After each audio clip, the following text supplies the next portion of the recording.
कैसे हो आप लोग। मैं आपका जीतू भैया, आपके और मेरे स्पोरम चैनल में स्वागत है। तो आज हम लेके आए हैं केमिस्ट्री में ऑर्गेनिक का जीओसी, जनरल ऑर्गेनिक केमिस्ट्री का लेक्चर।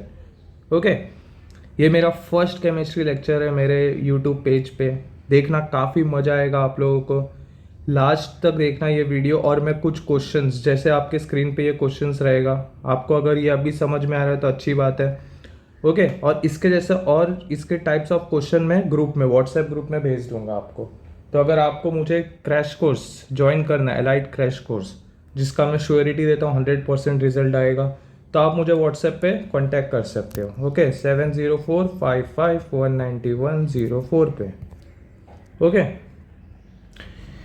तो अभी जनरल ऑर्गेनिक केमिस्ट्री स्टार्ट करते हैं। वीडियो को लास्ट तक देखना, बहुत चीज़ें आप कभी सुने नहीं रहोगे, या तो आप लोग ये इग्नोर करते हो ये चीज़ जनरल ऑर्गेनिक केमिस्ट्री और डायरेक्ट चैप्टर्स पे चले जाते हो। Hydrocarbon, carboxylic acid, aldehyde, ketone, haloalkane, haloarene, तो नहीं समझ में आता है वो सब। अगर आपको बेसिक आता है अच्छे से तो समझेगा। ओके, तो हम देखो जनरल ऑर्गेनिक केमिस्ट्री को क्या करेंगे, डिवाइड करेंगे 3 पार्ट में, जीओसी, आइसोमेरिज्म और रिएक्शन मैकेनिज्म। जीओसी में अभी फर्स्ट लेक्चर में हम inductive effect, electromagnetic effect, resonance, hyper conjugation और इनसे कैसे क्वेश्चंस बन सकता है वो देखेंगे। ओके, इसका प्रैक्टिस पेपर मैं आपको व्हाट्सएप पे भेज दूंगा, तो आप एलाइट क्रैश कोर्स ज्वाइन कर सकते हो। ओके, फिर ये होने के बाद बॉन्ड फ्यूजन क्या होता है, कार्बोकटायन क्या होता है, कार्बन आयन कैसे होता है, एरोमेटिक कैरेक्टर, फिर बेंजीन में प्लस आर इफेक्ट कैसे शो करेगा, इलेक्ट्रोफिलिक सब्स्टिट्यूशन कैसे होगा। ओके, फिर आइसोमेरिज्म हम करेंगे। इसके काफ़ी अच्छे अच्छे ट्रिक्स मैंने बनाए हैं, वो मैं आपसे शेयर करूँगा। फिर रिएक्शन मैकेनिज्म में हर टाइप के रिएक्शन हम देखेंगे जो हमारे पोर्शन में, न्यूक्लियोफिलिक एडिशन, सब्स्टिट्यूशन, इलेक्ट्रोफिलिक, सब रिएक्शन देखेंगे। और ये तीनों चीज़ हो गया अगर आपका, तो ऑर्गेनिक से आप, मतलब ऑर्गेनिक एकदम ईजी हो जाएगा आपके लिए। ओके, तो 8 दिन का ऑर्गेनिक सेशन होने वाला है क्रैश कोर्स, तो आप लोग जुड़े रहो। जो नए हैं वो ज्वाइन कर सकते हैं मुझे। ओके, सब्सक्राइब करो, लाइक करो और कमेंट करो। चलो, सबसे पहले हम स्टार्ट करते हैं इंडक्टिव इफेक्ट। इंडक्टिव इफेक्ट क्या होता है? इंडक्टिव इफेक्ट मतलब क्या होता है कि permanent displacement of electron forming covalent bond due to electronegative difference between atom. Okay, इसका मतलब सपोज करो ये मेरा कार्बन का बॉन्ड है यहाँ पे, और इससे मैं एक ग्रुप ज्वाइन कर देता हूँ एक्स। ओके, तो ये एक्स अगर एक ग्रुप ज्वाइन किया, सपोज करो ये एक्स का इलेक्ट्रोनेगेटिविटी ज़्यादा है। ओके, तो फिर ये एक्स क्या करेगा, अगर इसका इलेक्ट्रोनेगेटिविटी ज़्यादा है तो ये एक्स अपना इलेक्ट्रॉन डोनेट करेगा। अगर ये एक्स का इलेक्ट्रोनेगेटिविटी ज़्यादा है तो ये इलेक्ट्रॉन डोनेट करेगा, तो इलेक्ट्रॉन डोनेट करेगा यहाँ पे। ओके, तो इसके वजह से ये क्या कर रहा है, यहाँ पे इलेक्ट्रॉन डेंसिटी इस कार्बन पे इंक्रीज कर रहा है। इस कार्बन का इलेक्ट्रॉन डेंसिटी क्या होगा, इंक्रीज होगा। इसका ज़्यादा इंक्रीज होगा, इसका थोड़ा कम, इसका और थोड़ा कम, इसका थोड़ा और कम। ओके, मतलब ये कार्बोकटायन को स्टेबल कर रहा है और कार्बन आयन को अनस्टेबल कर रहा है। कार्बोकटायन मतलब क्या होता है, जो गरीब होता है उसको पैसे चाहिए होते हैं, मतलब इलेक्ट्रॉन चाहिए होते हैं, तो अगर ये इलेक्ट्रॉन दे रहा है तो ये खुश हो जाएगा।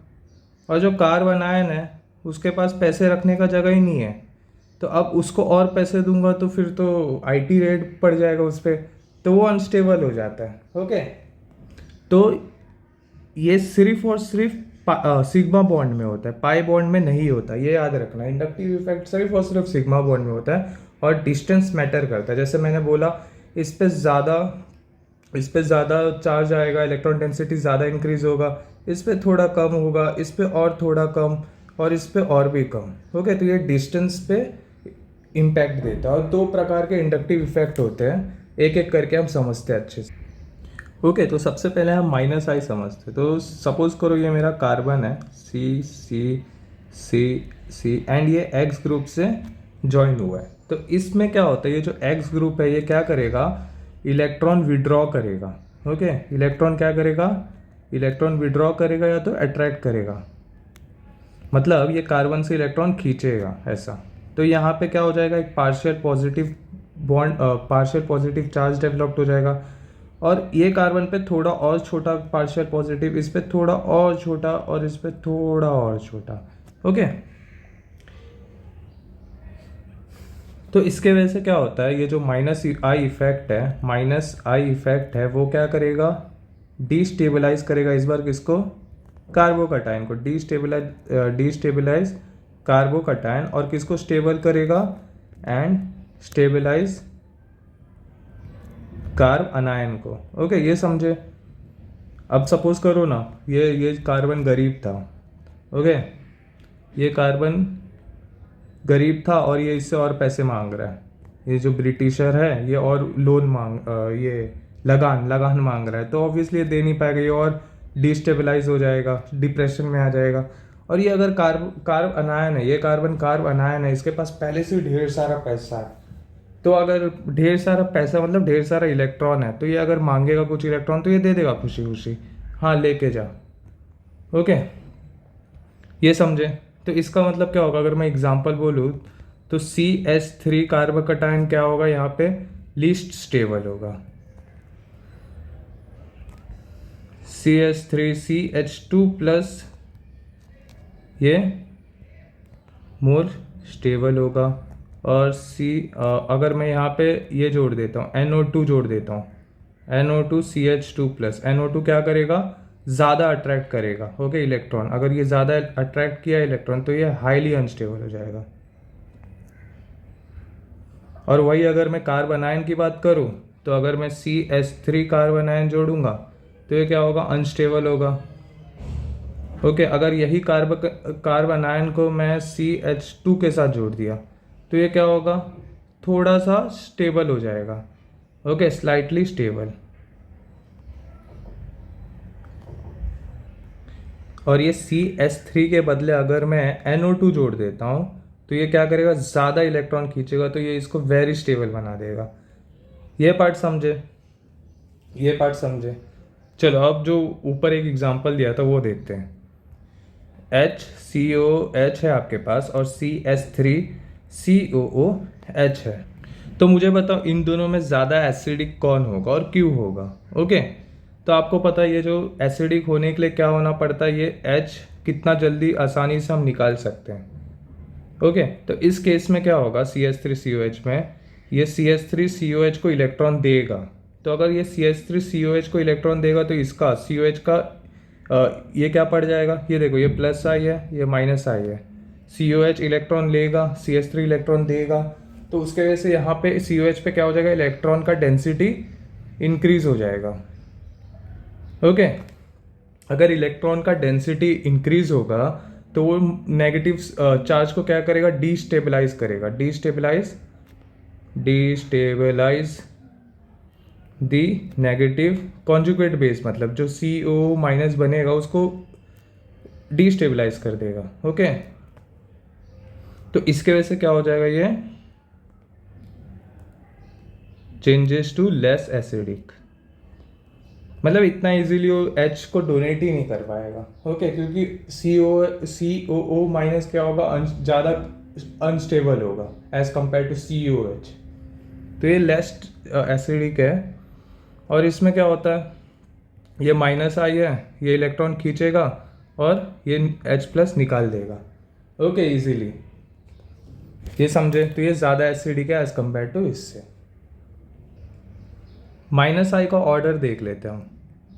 ये देखो, ये डायरेक्ट एग्जाम में पूछा है, JEE में भी पूछा है, नीट में भी पूछा है, तो ये ऑर्डर आपको याद रखना होगा। ओके, तो माइनस आई का ऑर्डर क्या होता है, NR3SR2, ये आपको याद करना पड़ेगा। इसका वैसे शॉर्ट ट्रिक मैंने बनाया था, अगर आपको चाहिए तो बोल देना, मैं व्हाट्सएप पे भेज दूंगा आपको। ओके, SOR, मस्त कहानी स्टोरी बनाया था इसका शॉर्ट ट्रिक मैंने। Aldehyde, ketone, carboxylic acid, Easter, FCl, Br, I, OR, OH, NH2, C6H5, फिर CH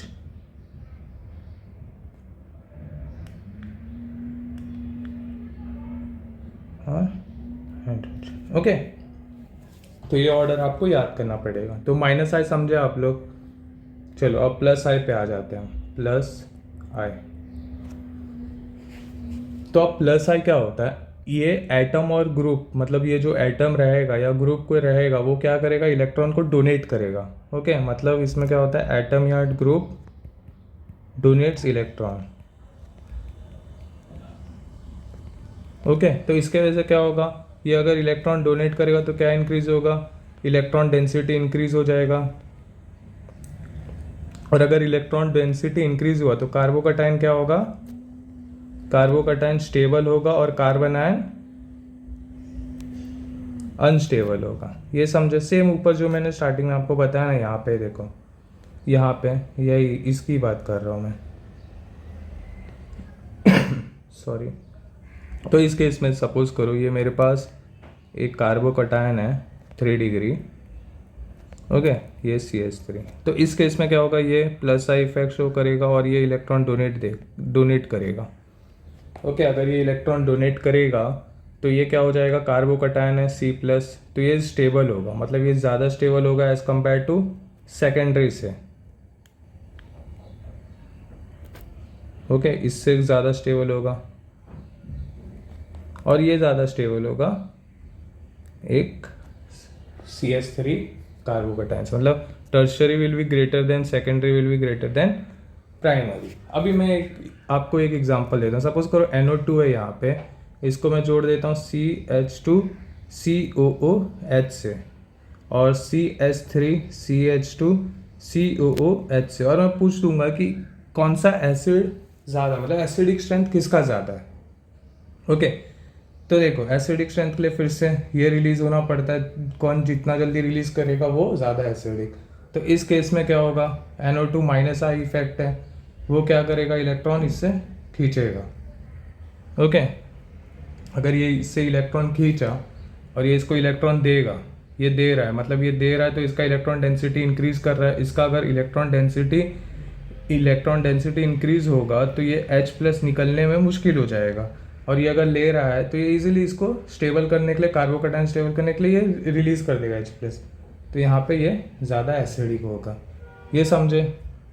अगर मैं सपोज करो एक और एग्जांपल देता हूँ, NH3 CH3 NH3 और CH3NH CH3 और CH3N CH3 तो इसमें आप बताओ मुझे बेसिसिटी का ऑर्डर बताओ।